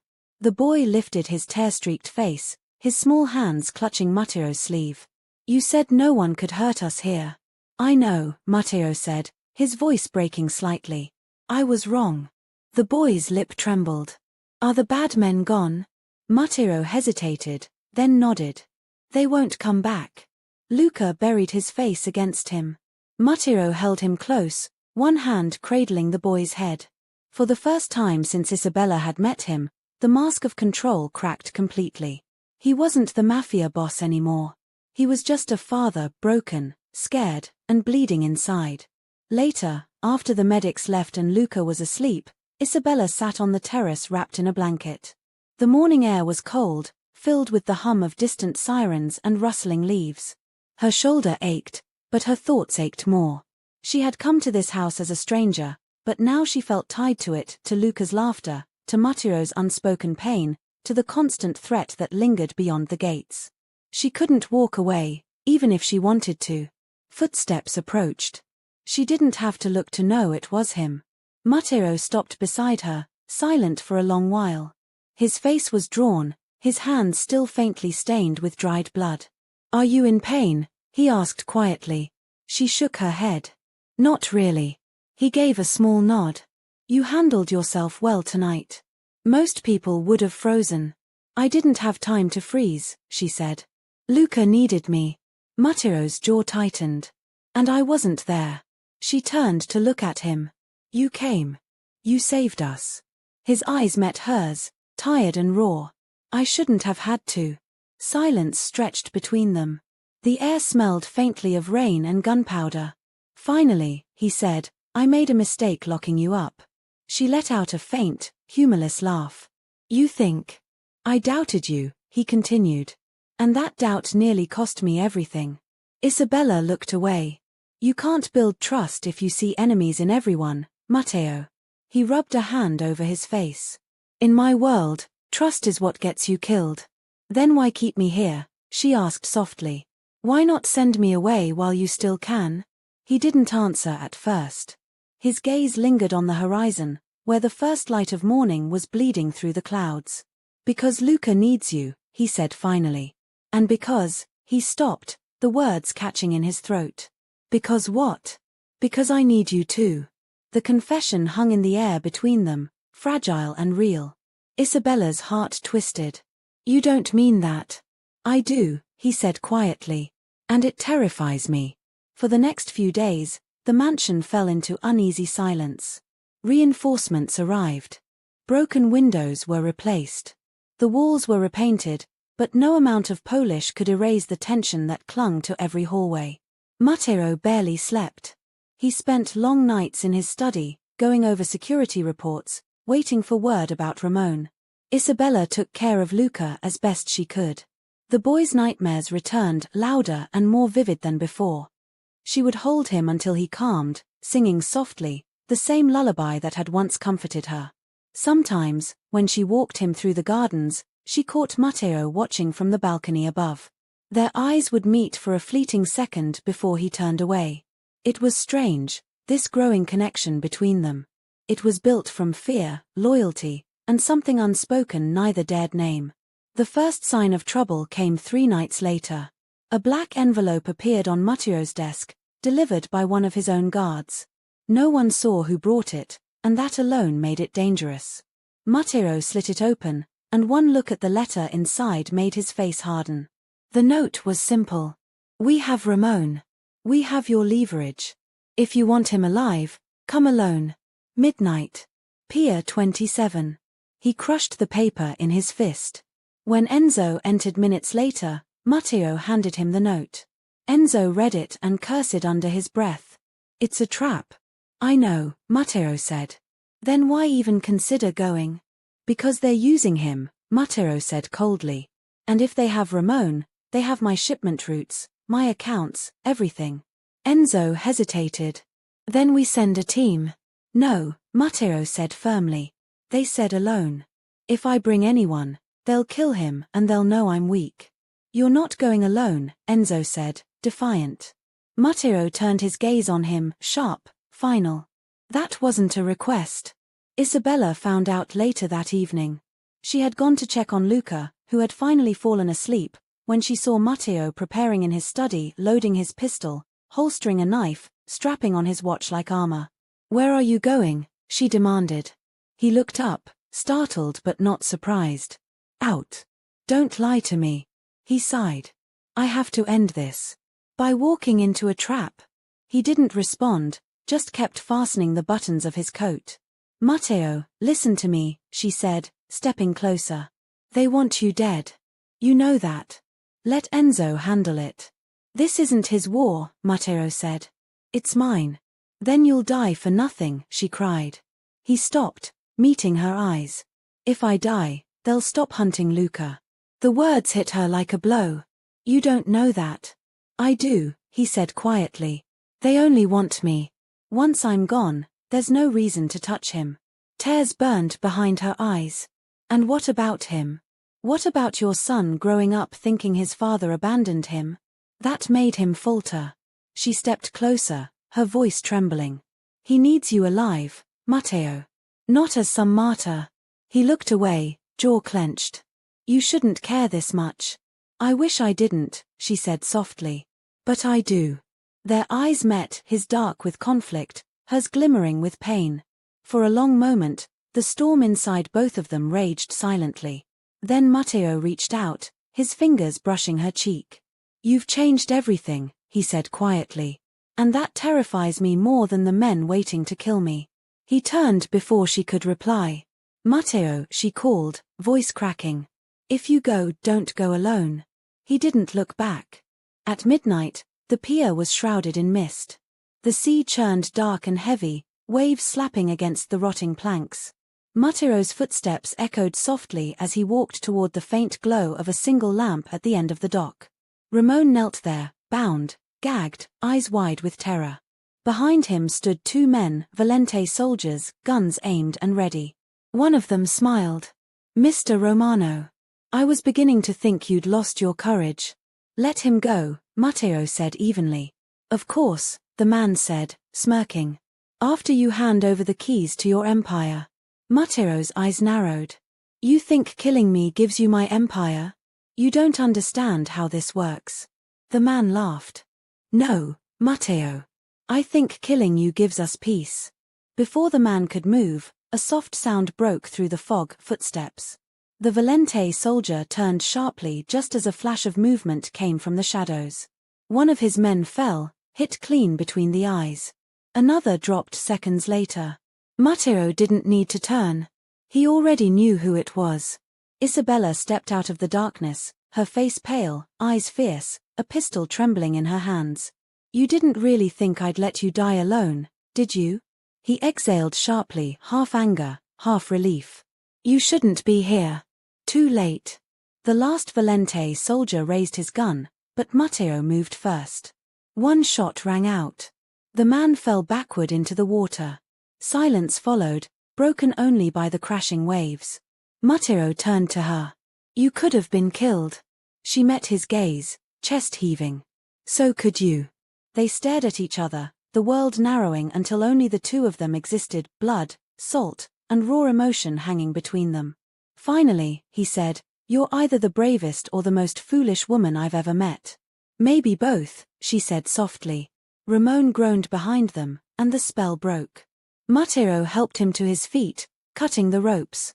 You have one chance to disappear, he said coldly. Take it. Ramon nodded weakly, tears streaking down his face.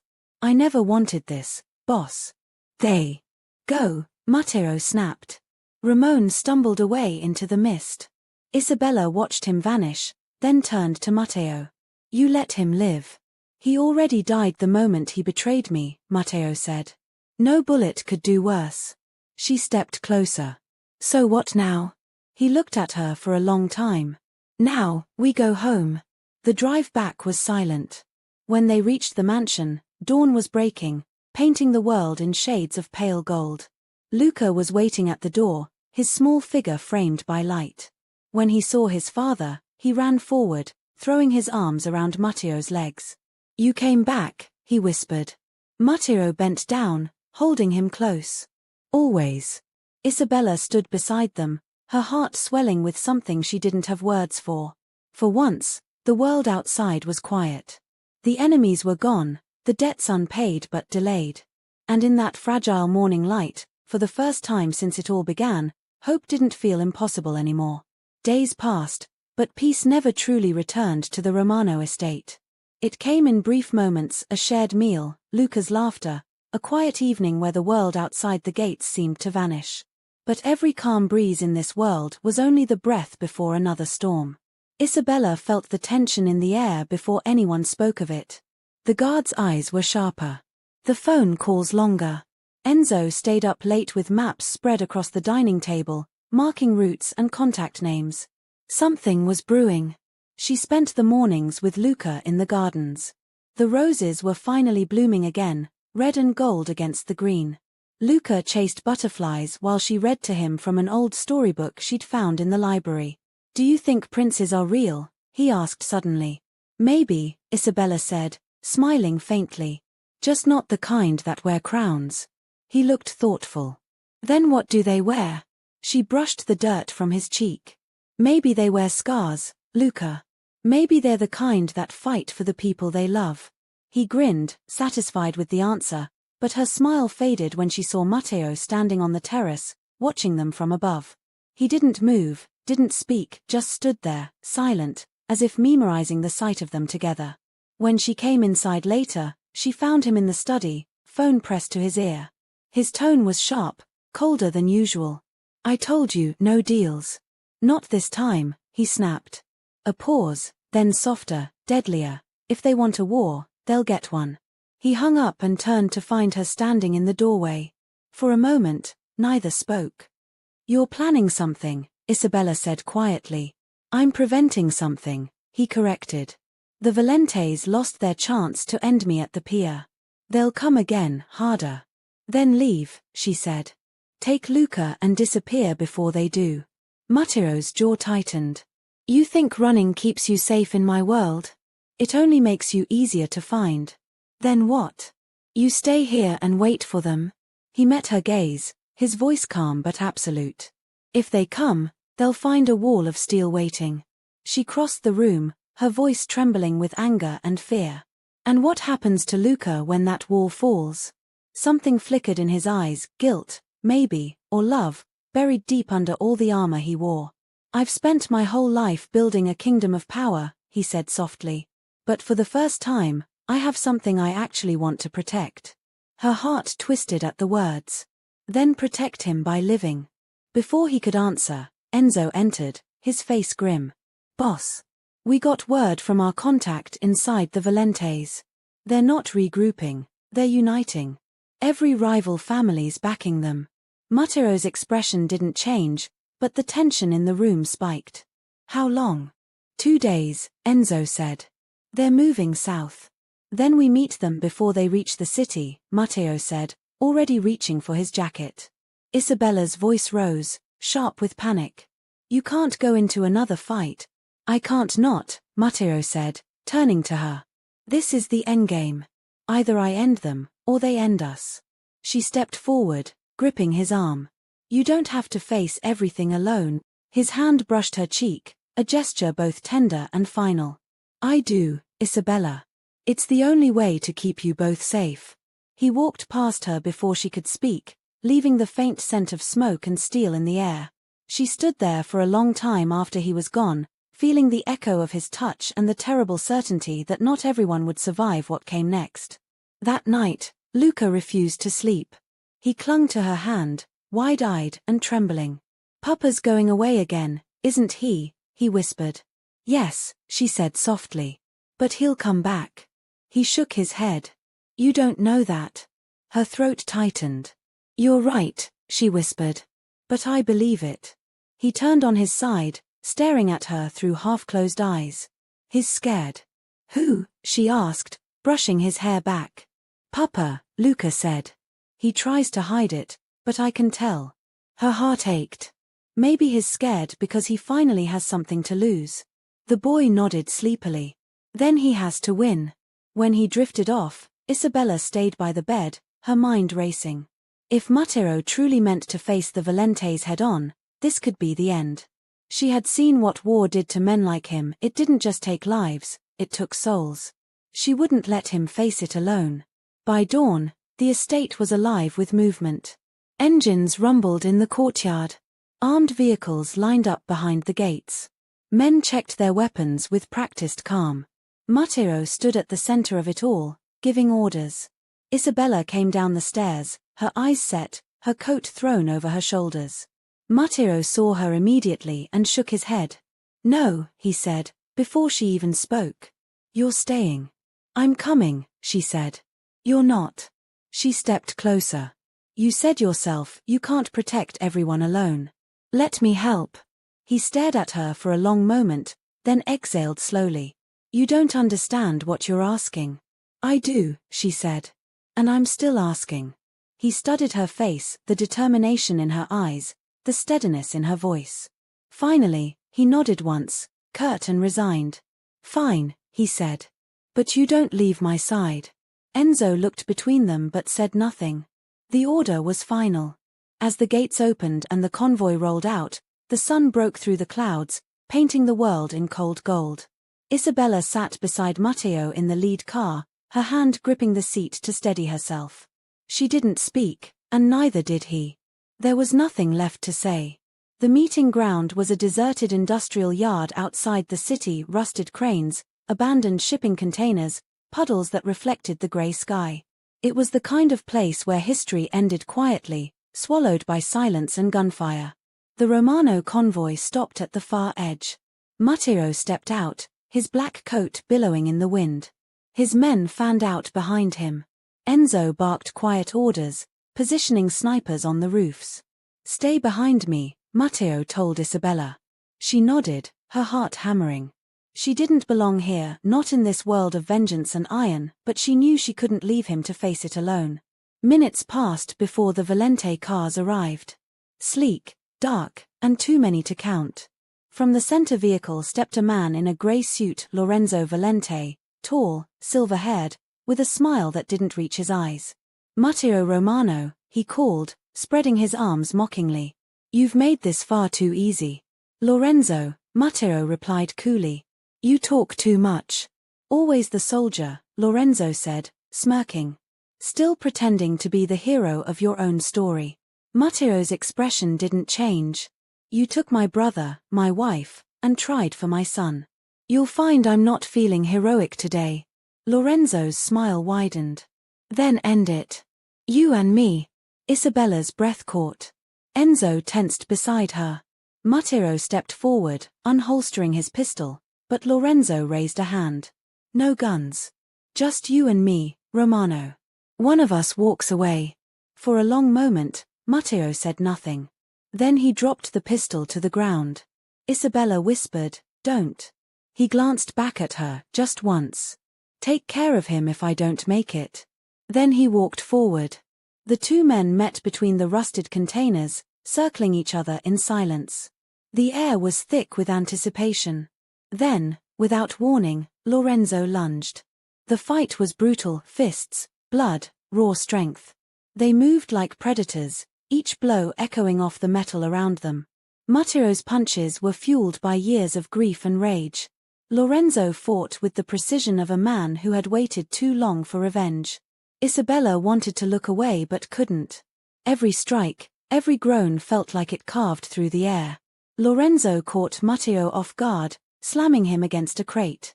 "You should have stayed in your castle, King," he hissed. "This world doesn't belong to you anymore." Matteo spat blood and growled, "Then I'll burn it down before I give it to you." With a roar, he surged forward, slamming Lorenzo to the ground. A gun clattered from Lorenzo's jacket, hidden all along. He reached for it, but Matteo was faster.